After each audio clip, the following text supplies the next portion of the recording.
I had it so much easier than most. And so like what I try to do now is like give what I've learned through my many, many relapses and how bad it was to as many people as I can because of how much easier I had. So like, even if it's just one tool, one little mind trick, one thing that helps you, take the step in the right direction, it can totally change somebody's life. Stories are powerful.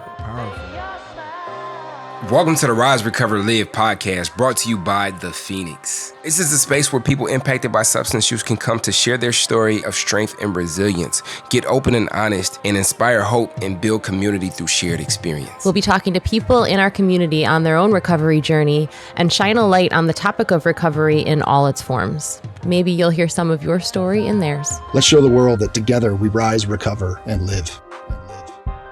Hello, everybody, and welcome. Okay, do it again. I won't laugh this time. That was the best.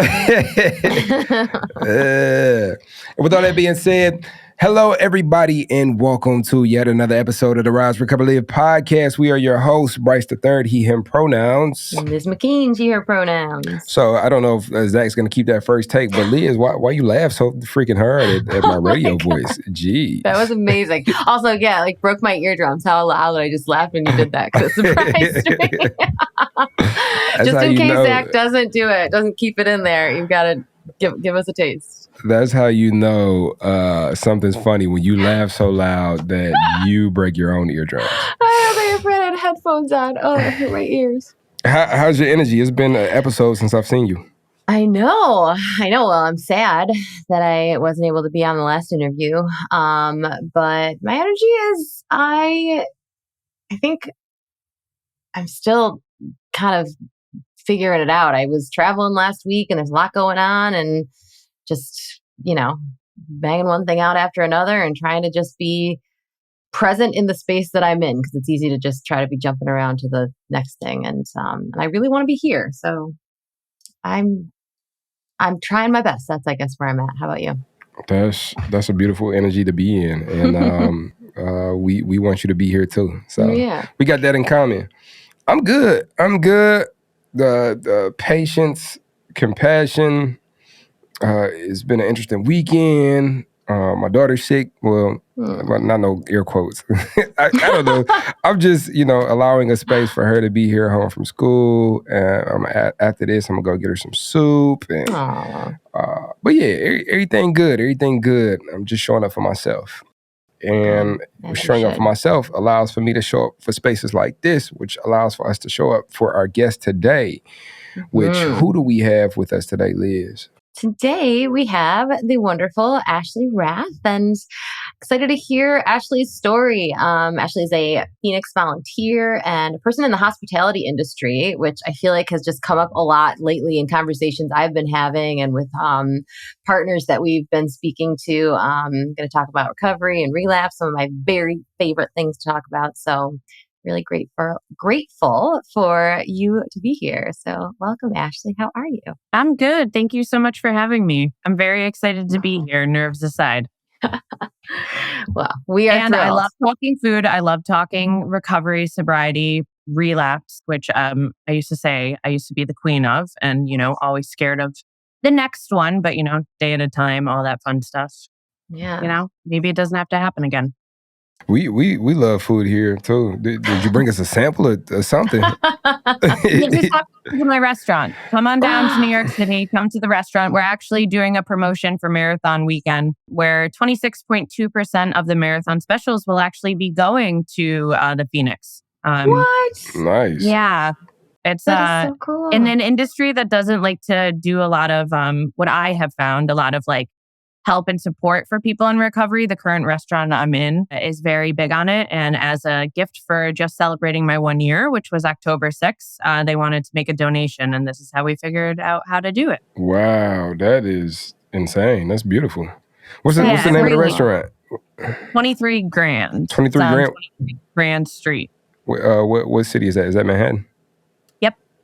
Yeah, I'm going to have to come next time I'm out there. I don't know when I'll be out there, but when I'm out there, I will come check you all out. Heck yeah. Fun. Super sweet gesture. Definitely made me cry. Yeah. Yeah, I almost shed a tear. You telling me like that's and then you said it like a So I've never worked in the hospitality industry. I think there was a reason for it when I was a kid. Like, I'm like, I just don't want to serve people. But like, I've talked to a lot of people who work in that industry, and out here in Detroit, specifically like in Washtenaw County, like in the Ann Arbor areas where I first saw like restaurants banding together to make the environment inclusive for people who are dealing with substance use disorder, giving away resources, allowing for back of the house to be supplied with the opportunity to if they need a meeting or if they need this or if like there was understanding around that. And then just recently in the city, Vigilante Kitchen, this guy named Aaron Kozad opened a restaurant that the focus was to support people who's been affected by substance use disorder. And the front end is going to be like a caffeine bar, and it's going to they hold meetings in the lobby and stuff like that. So I think that like the culture's changed. And we've also had my guy from Ben's Friends on the show. Ben's Friends is wonderful. Yeah, Mickey Bax. I've read the book. I've been to some meetings in New York, and like, I definitely don't want to give the image that people in the industry are out there to support people in recovery. But, you know, my experience for sure, which we'll get into, is like, people don't want to disrupt the status quo or like what's making you money. And, you know, a lot of that is on like people going out hard and coming in hard and working hard and just keep that train going no matter how it needs to get done. Open up the next restaurant, do the same thing. And like to get through that, you know, there's a lot of drug and alcohol use. It's a lot of time on your feet. It's a lot of lack of sleep. I specialize in opening restaurants, and I did the math once. It was over my 13 years of cooking. I've done over 6 years of 90-hour plus work week, 6 days a week. That's definitely in the height of when, you know, my drinking went off the rails. I mean, it kind of always was off the rails, but like it really started, you know, during that time period. But at the same time, it was a double-edged sword because like drinking gave me energy, and to keep going, I needed that energy. So 90-hour work weeks. Now I have way more energy, but when you're caught in that rut, you know, it doesn't feel like there's any other option but to keep going. And, you know, the restaurants are kind of the same. So, but that's, I mean, I love hearing that about what's happening in Detroit. That's kind of what I want to, you know, end goal with what I want to do with my career is set up a safe space, you know, a harm reduction space, a sober, curious space for people specifically in the industry, you know, to be able to do what they love, which is create food. I don't like to serve people either. I'm in the back of house for a very, very specific reason. I probably would be fired if I was front of house. But yeah, to people to be able to do what they love, but like do it in a manner that doesn't promote harming yourself, for sure. Yeah, and it's such an interesting, because service, like being of service, is like pouring out from yourself. Even if you're like not in front of house and serving people, you're still like cooking and contributing energy to serve someone else. And if all that there is an outpour continuously, and there's no pouring back in, like that can end up in burnout. And you see it from time and time again. And like you said, that's the story that I hear most times. People working in restaurants, it's like, just to keep going, I got to knock them back. You know, I gotta numb up. I got to get in the zone. And I've seen, like, I've been served by waiters and my son works at a restaurant right now, and he's seen some things where it's like, yo, this is what he does to keep going. And it's not healthy, and it's kind of scary, and I don't want to get wrapped up in that. So I'm super interested to dig into your story, how you got to why food? I almost made a like self-deprecating joke, and then I was like, this is not the time nor the place. I'm trying to like learn how to not be that person anymore as I get some confidence while being sober again. Nice. I love to eat. I love to eat. I love to cook. I'm very like, I like to do things with my hands. I was an athlete for sure growing up. You know, like captain 3 varsity sports, captained my college team, which I didn't even want to go to college. I wanted to go to culinary school, but was like convinced by my parents that getting a proper education would be the smart move. So did that. But like knew I didn't want an office job, knew I didn't want those things, knew I wanted a creative outlet. And when push came to shove, I went to school in Scotland, the University of St. Andrews, and my visa expired there. And I had a job lined up in India, in New Delhi. And I was waiting for my visa over there. I was in New York City. I'm from Syracuse. I didn't want to go back to Syracuse. I hated Syracuse. No offense to any Syracuseans listening. Just wasn't my cup of tea. I was in New York and I needed some money. So I just started walking into kitchens, asking if somebody would hire me. And most places wouldn't. I didn't know you needed like knives, your own knives and like proper slip resistant kitchen shoes. And so I got laughed out of most stores until I didn't. And I liked it and it stuck. And here we are 13 years later. That's how I got into cooking. But like when I went to school, I went for international relations, but I wrote my dissertation on the relationship between food and conflict and like the implications for conflict analysis. And it was always food focused. I was going to go work for a food sovereignty right NGO in India. Like if it wasn't cooking, it would have been, I like food. Like it would have been something related to it. But, there is a huge cultural implication for people's relationship to food and their heritage and their culture. And that's something that I've always been like very into and respectful of. So.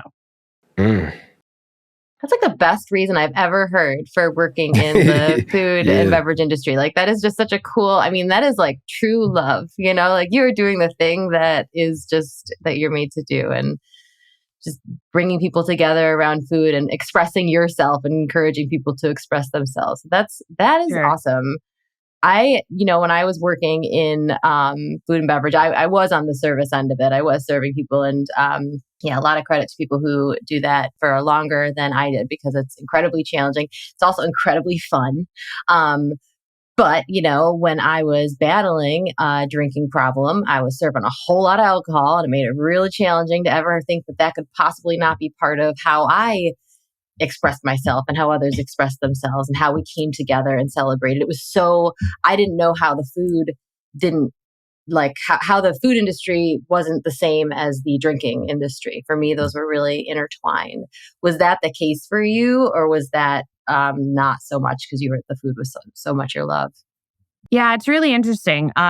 So my last rehab, my first night there, I'm going down, first night's never great. You're like very not feeling yourself. And I went down to get food and I look up and an incredibly good friend of mine who had opened 3 restaurants with me was sitting in that rehab and like tears of joy, tears of humiliation, all that. But answer your question, the point of the story is he was about as successful as me, but on the front of house side. So he also curated a lot of bar programs and, set up the wine list and did all these things. And he made a clean cut, hard break, like not going back. Yeah. And I talk with him daily. We've stayed like really important in each other's lives and we talk about it all the time. And if I was working front of house, there is no doubt in my mind I would have exited from the industry. And I think a huge part of my success in being able to navigate it is that I'm the executive chef of the hotel. So I'm in like the highest position I can be in the back of house side. So I can set a lot of the rules and ground rules. But if I was working in some of the kitchens as a line cook that I grew up with where, cases upon cases of beers were dropped off at the pass at the end of the night and, shots were given while in the middle of service and stuff, I think it would be a different story too. So it was, I never thought I was going to leave, but I've been able to separate, the alcohol part of it easily because, I'm high up in the hierarchy. And so I can lay that foundation. But as well, I'm in the back. And so I don't serve the alcohol. I don't make the drinks. I don't do these things. And if I had to smell it every day, like I ended up naturally taking out of my cooking and I'm classically French trained. So alcohol was in the base of everything. I make my own poivre sauce now without any booze, and it's just as nice. And that just came unintentionally because I don't like to be around it. I had to make a Madeira sauce the other day for a special we were doing and some fell on my hand and I literally walked to the sink with my hand up until I could rinse it because I was scared I was going to like lick it off or do something stupid. Wow. So yeah, I'm lucky in that sense. If I had to work in front of house, I would have definitely pivoted and found something else to do. Yeah, so. I've heard so many different stories and I know it's like personal preference. Like I got sober and in my recovery group, there's a guy that he got sober, and when he got sober, he was working as a bartender. And a lot of people were like, nope, not doing it. But like he went back and he was doing his bartending, and then he had like some pivotal moments where it was like a moment where he was bartending, he was on a ship, and like a cruise ship or like one of them, like the Princess or something that just goes out to serve people. It's like either I'm going to drink or I'm going to jump overboard. And he ended up picking the phone up and calling his sponsor in his recovery program. And he was able to deploy some of the stuff that he learned in his recovery program that allowed for him to show up and not do either one of those options. And since then, I think he's still doing bartending. And this is like multiple years later. So I know people can show up for the things that exist already and not have to like change the environment. But when it comes to having an environment that's supportive, that's inclusive of people who may want to show up and live differently, do you think that, from what you've seen, do you think that the main notion is, okay, if I'm front of house and I'm handling alcohol all the time, or the way that things are set up, like I can't do that anymore if I get sober? Like, or do you see the industry being able to evolve to a space that can be inclusive of people who still want to work front of house, still want to work in the industry, but want to choose a different type of lifestyle? For sure. No, I think it's definitely growing to be way more inclusive. I mean, just in general, the rise of kind of the effort that is going into mocktails and into like NA beverages available from like a restaurant is there to make money, and they are seeing a market that like this is a way for us to make money because more and more people are getting sober. It's just, I think, like, I don't know the facts, you guys probably do, but like it's a trend. It's true, but like, it's also just like the first person I met in AA who was kind of like an angel placed in my lap exactly when I needed it. She works in the industry. She is a bartender. She's my age. I came to AA kicking and screaming and like didn't want to be there because like everybody was going to be like old and like yelling God at me and all the typical stuff that you hear. And I'm like a very big AA person. And when I talk about it, like, I don't talk about it with those things, but I like to tell this story. But she's a bartender, and like she was kind of like I hadn't gone back to work yet, and she made it clear to me that like you can find a comfortable space back in the industry that you love after you get sober. And then, funny enough, I obviously spent a lot of time with the Phoenix in New York City. A lot of time. It's a huge like. There's 3 pillars to my sobriety sticking this time, and the Phoenix is one of them. And so obviously I've formed like a really huge community through the Phoenix people. And one of them was looking for a job. He used to be a bartender, and now he works at my restaurant as a bartender, is sober. I would say he's like, doesn't feel like he's been, negatively treated because he is sober. But at the same time, he also works in a restaurant where the chef just talks about her sobriety nonstop. That's a huge deal. That's like it's a huge thing. And actually, like, it's a point that I would love to get to, but I speak about it so honestly because it wasn't spoken about honestly, the like problems that exist, but also people recovering. I've found so many people who I used to cook with who are like, oh, I've been in AA for like 12 years. And I'm like, how did I not know this? Right. But also I've had a bartender at the restaurant come up to me and be like, chef, I think I need to go to my first meeting. And I was like, great, there's a 10 p.m. right around the corner. You can come with me. And after work, I took him there. So like it's a multifaceted reason why I wear it on my sleeve at work.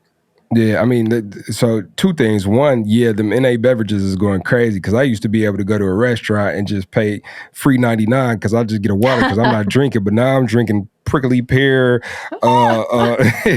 prickly pear sparkling. It's delicious. NA, when I see the NA beverages, my little eyes light up like, oh, I can get something fancy. Okay.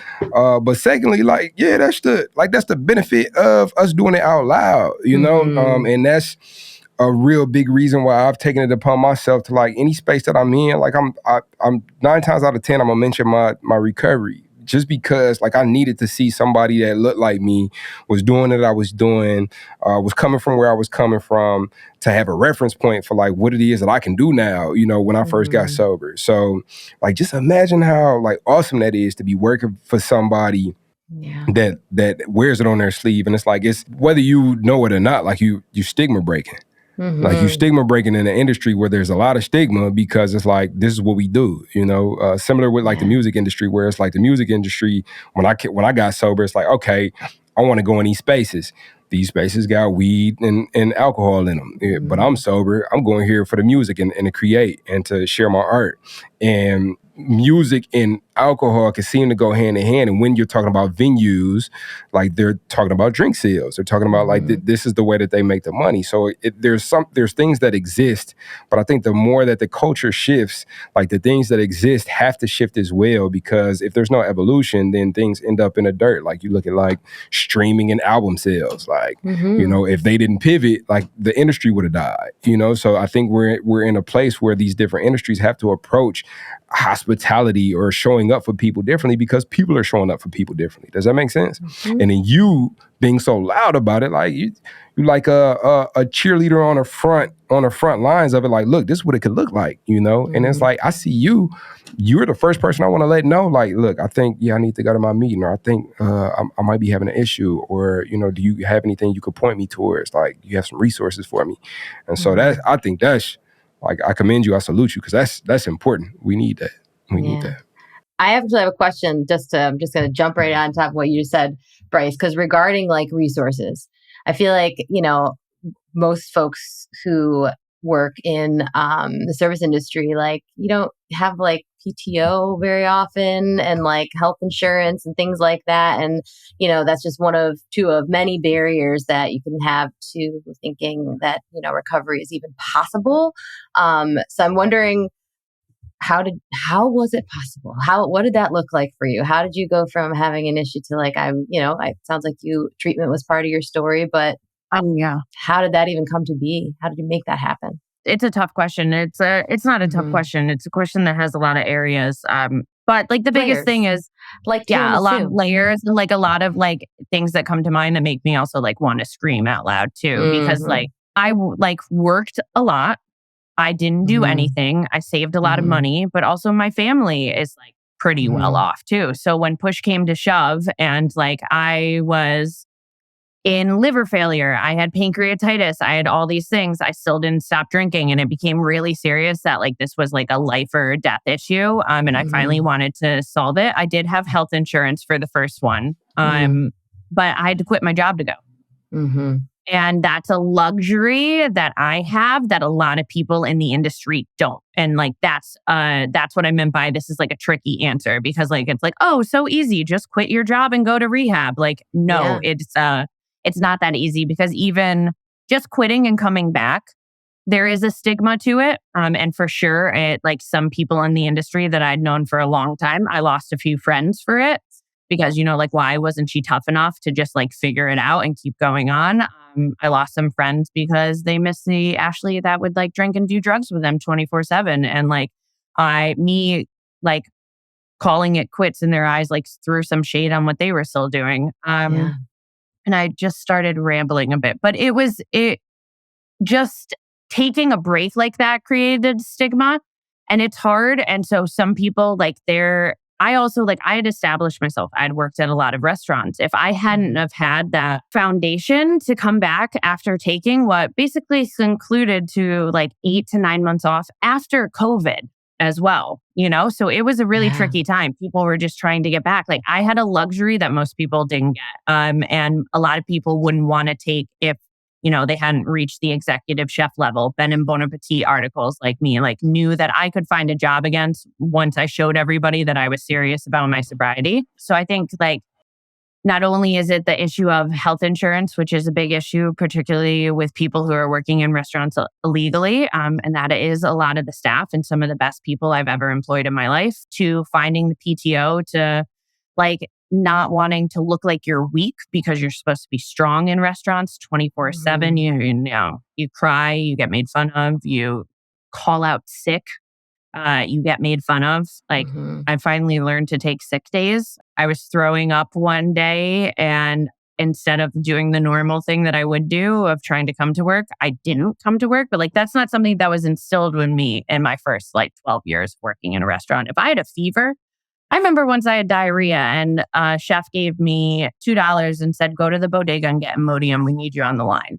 Like, So just for all those things, it is, incredibly difficult. I'm sorry I've rambled there really hard a bit. But that's exactly what I was kind of expecting and hoping too, because I think, sometimes we can tell recovery stories and it's like, this happened and then I, figured it out and got sober and now life is beautiful. And I actually want to hear about how life is beautiful, because I think that's something that you mentioned is just like finding joy in recovery in a way you haven't before. But I think it's important to acknowledge that it's really hard and there's barriers and it sucks. And that also it starts with people, it starts with community, it starts with the person like you who, even with, not like it was easy for you, but like you had maybe just a little bit more available to you than someone else. And so now you're able to be there and like make it a little easier maybe for somebody else. Set a little bit of a different I had it so much easier compared to a lot of people. I say this all the time. Like if I didn't have the support of a loving family who was well off, I would have 100% been out on the streets because I liked alcohol and drugs more than that. But I did. Yeah. And like, so when people aren't like understanding of like why people can't seek treatment, why they just can't get it together. And like, it even happens in the room sometimes. And like, that's when I lose my absolute shit, because like, we don't look down on people. Like it is one of the hardest things to get treatment in this country if you don't have a lot of money to get good treatment. I went to a state, covered by my insurance, and I lasted 105 days after I got out before I went back to drinking. Then the second time round, I paid $2,700 a night.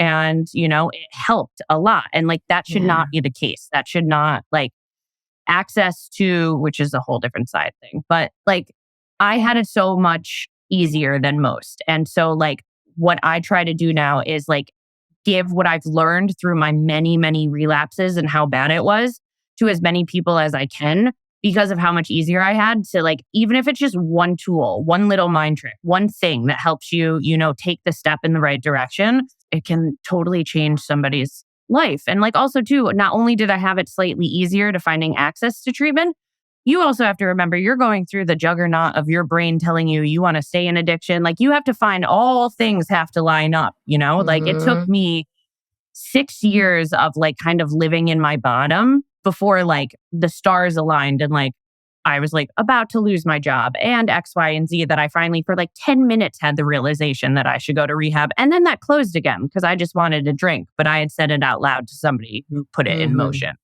Said it out loud. So, yeah. And then so like, was it really that the stars aligned, or was it that every experience up until that point built you into the person who could say those things out loud to yourself?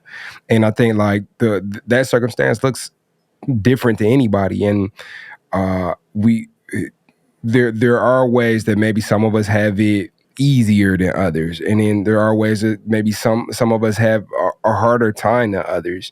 But ultimately, like even the work that you're doing with like, okay, if I could share wherever I go just a little bit to help shortcut the process, like that's just a process in general, whether you think you had it easier or not. You know, that's just a process in general of keeping this thing going. Like I'll share what I've learned because one, it can help somebody else out. And hopefully I can help shortcut their process. But two, like the more I share, the more I'm able to benefit and the more I'm able to like dig into my recovery. And that kind of like, at least for me, feeds into my happiness and my passion surrounding my recovery, which I know in the thing that you sent over before the show, you said it took you a while to get there to where you could feel passionate and happy about your recovery. So what was that process like? We've talked a lot about like what you've done as a cheerleader now that you've leaned into your recovery, but like what all did it take to get there? You know, you called yourself the relapse queen before we got to really talking. Like what is that about? There's people that have relapsed way more than me, but like it felt like a never ending cycle of like barely get it together for a month and then like relapse again. No, I definitely like I talk to your point about like talking and being of service, like it makes me genuinely really happy. Because it's also a reminder of like how much I've grown, but like how excited I am about life again. And that's something that I talk about a lot because I hit a year on October 6th. Nice. We're at like a year and almost a month now. Yeah. And like I would say it was about like 6 months into this time that I was walking with a girlfriend who I met through the Phoenix. And we were getting lunch and it was really sunny out.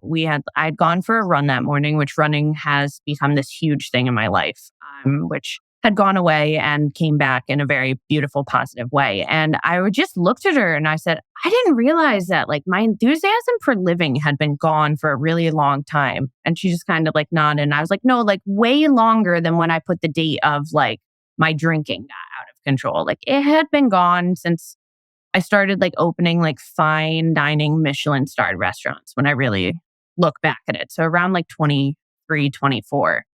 And I know what I did now, but like in the time from like 0 days to 6 months, it was very much like embracing the suggestions that were giving to me and kind of going through the motions until something clicked. And that's why like I tell people all the time, the best advice I got in rehab from the therapist who I think like saved my life was embrace the boredom. Cause like the first, like there's a lot of moments, like particularly when you're used to like, I need to feel stimulated, so I'm going to go to a bar. I need to feel stimulated, so I'm going to go get high.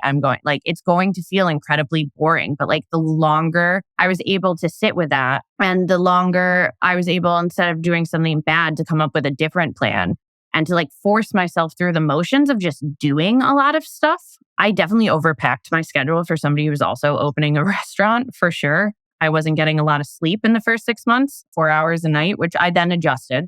That was bad. Through all those motions, I kind of realized that like I kept what made me happy and I dropped the stuff that didn't. I like slowly and willingly this time changed my people, places, and things a lot, which I was unwilling to ever do before. I like blinked my eyes and all of a sudden I had a community.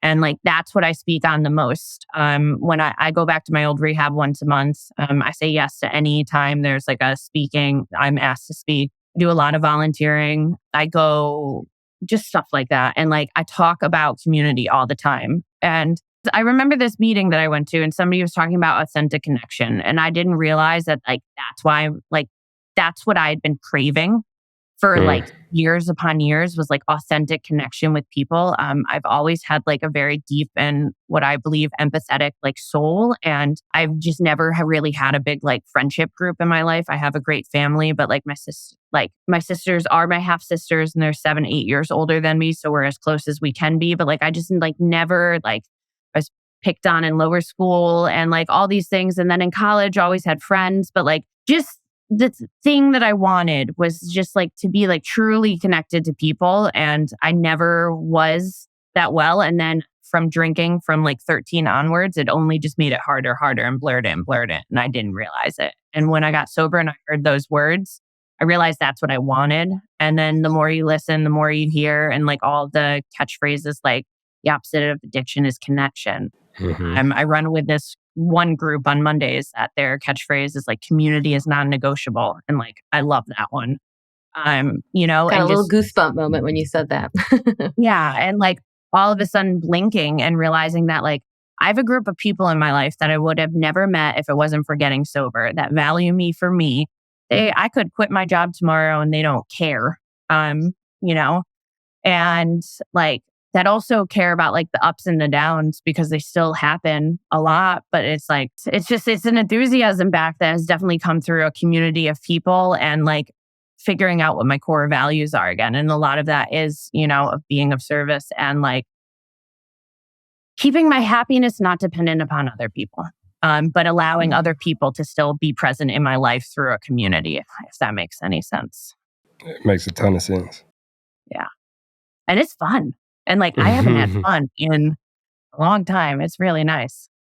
Don't get me wrong. Sometimes it's still boring and I embrace that, but it's a lot of fun. Yeah, I think to embrace the boring, that's a gem. If ever there was a gem or a jewel, like embrace the boring, that's important. Yeah. Because I like to be stimulated. You know, I like for things to feel like, oh, it's working. You know, like I like the fireworks. Like I think that's kind of what I was chasing when I was active, you know, drinking and using. Like I was chasing that, oh, this feels great.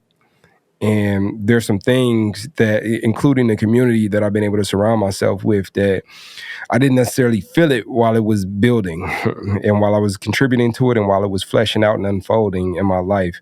And then maybe there was a potential crisis took place, and then I looked around and I'm supported in so many different ways that I've just been building over the years.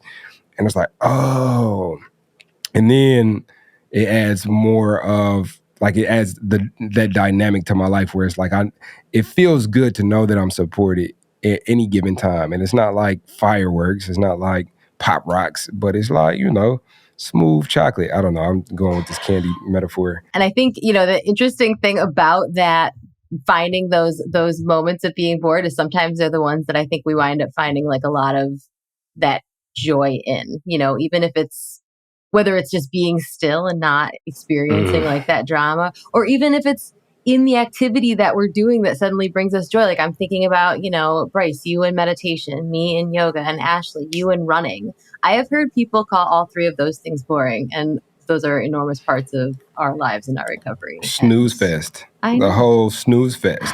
It's just like when you quit eating sugar for like a week and then you eat a carrot. Like, damn, carrots is sweet in the mud. Like, why are carrots like candy? No, I think that there's like a beauty and a joy and almost a pop when you start to kind of like realize that you're comfortable with just yourself too. Like it took a while for that to set in, but like there is like, I love how you were putting it, the like pop of doing this. Like that's exactly what it feels like. All I was chasing was after like little pop rocks all the time. But like realizing that you're like comfortable with who you are and you're okay with like just sitting with that and being with that. I don't know. I've been like searching for that my entire life. So there's also something like very, very joyous. Yeah. And even like I think even your wording, so searching for it, because even like the search for it is like, I'm on a mission, and it's like when it really settled in was like when I sat down and like chilled and stopped and allowed and seen the world as it is and not have to like contribute to it being something, It's like, oh, like I can navigate in solitude. Like I can enjoy things being what they are, even when it came to like my relationships, like, if things were too quiet, like, and I have especially experienced this, like in active, like at 10 years sober, like noticing myself, like just doing weird stuff because this is too good. Like, you know what I'm saying? So let me do something weird, because we need a little drama or something like that. Or let me like have a little weird attitude today. And like, what is that? Like, oh, it's too smooth, man. It's too cool. We need some action. We need some energy.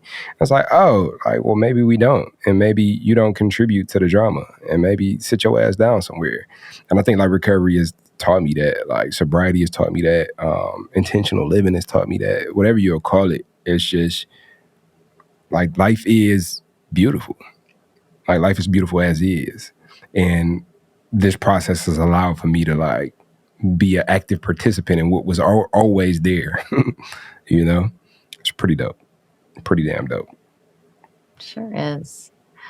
Well, Bryce, I think I'm really excited. I might be rushing you into it, but I'm really excited to hear Ashley's answer to our show ending question if you want to hop on in. Oh, so you're going to cue the question up for me to deliver? I'm doing it. I know. Man, can you believe it? That was the alley-oop. It was. All right, Ashley. Well, the question, if you could go back in time or forward in time, wherever the version of you is, but if you can go in anywhere in time and pick a version of Ashley and tell her one nugget of advice or one thing, what version of Ashley would you choose and what would you tell her? Oh, God. That's such a heavy question.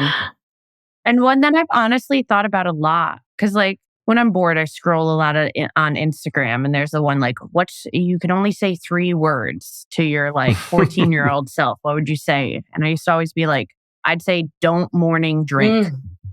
Right? But like, that's not actually like, I would have still ended up in rehab even if I didn't pick up the morning drink. So like, why would I go back in time and say those 3 words? Like, it'd be something closer to the line of like, you'll be okay. I'd like to go back to like the old, like the kid me, I think. Like the kid me before high school, like middle school, who was like, hadn't hit puberty, overweight, extremely bullied, but like still had this very enthusiasm for life back then, and like my mom used to get very upset when I would get like beat up and bullied, and I'd be like, this is just going to make me tougher, like this is going to be fine. Like we're going to look back on this and I'm going to be stronger for this. And like, I'd go back and like talk to that kid about like, you're completely true, but like, don't keep on putting a brave face and like knowing that like, it's completely true that you're going to be stronger for the problems that you go through, but you don't need to not say that they're problems out loud. That's what I would go and tell my younger version of myself, because asking for help is not a problem. Having a problem is not a problem. We're human. We all do. And like being the toughest, the smartest, the strongest isn't going to make those problems go away. So like really that's the version. I love that. Because I think it could have helped out a little bit instead of just trying to like power on and soldier through for the majority of things. Yeah. Just that validation of like what you're feeling is real and it's okay for it to suck and to not be okay. And it's okay to do something about it. You don't have to do it all by yourself. Yeah. Yeah. Good for you. I like that. That's sage that's advice. A theme until I found my community. It's a theme I believed very strongly. This is the first time like I deal with PMDD and suicidal, ideation a lot, once a month in particular. And like, I don't work the problem now. I work my practice. I work my program. I call people, but like getting through it alone, figuring out that problem on my own is something that like, I didn't know I didn't have to do until recovery happened. So if somebody had given me that nugget beforehand, it could have been nice. Yeah. I think we all need that reminder. I think even maybe I needed that reminder right now. So thank you for sharing that, Ashley. And if I could have went back in time and told my 13-year-old self 3 words, I would have told him buy Google stock. We'd be set. What is that movie where, gosh. Is it Back to the Future? Is it the one where he's like, go tell so-and-so Yahoo, like something Yahoo or whatever. And then he ends up like, and then like in the future, he's got a car and Yahoo is like on his, I think is it big? I don't know. Somebody's listening is like screaming the name of the movie and Yahoo is the thing. And at the end of the movie, a baseball hits his car. All right. I think we've gone to the end. Yeah, that's somebody a very niche. Please, somebody comment wherever you can comment on what movie Liz is talking about. Come I don't know to what the the hell she's Phoenix, talking about. the Rise, Recover, Live space. They were formerly known as groups, now known as spaces in the Phoenix app. And yes, tell me what movie I'm thinking of. And while you're in there, I mean, connect with Ashley, connect with me and Bryce. Like we want to talk to you. Just like shout out on the Phoenix app. We are starting partner spaces in there. Once this episode airs, it will have been in there for a little bit of time. We're starting out small, but Ben's Friends is one of our partners that's in there. And so you can find Ben's Friends meetings, which is specifically for folks who are in the service industry right through the Phoenix app. So yeah, and we'll make sure to include that the link to the episode with one of the founders of Ben's Friends, Mickey Baxt. Yeah. We'll put that link in this episode. Yeah. And we appreciate you all listening. Thank you, Ashley, for coming and sharing your story so open and transparently. And we will catch you all next time on the Rise, Recover, Live podcast. So now you're excited. Bryce, Liz, how do I get involved with the Phoenix? Well, my friend, it is super simple. We actually have an app. Head over to the Google Play Store or the Apple App Store, or look in the show notes of this podcast, wherever you're listening to or watching this podcast, and go download the Phoenix app.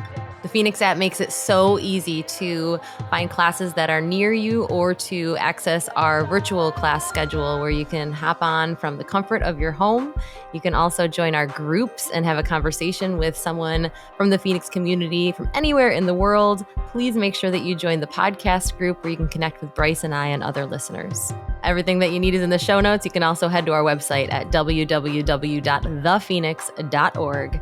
And maybe while you're there, you click the volunteer tab and get even more involved.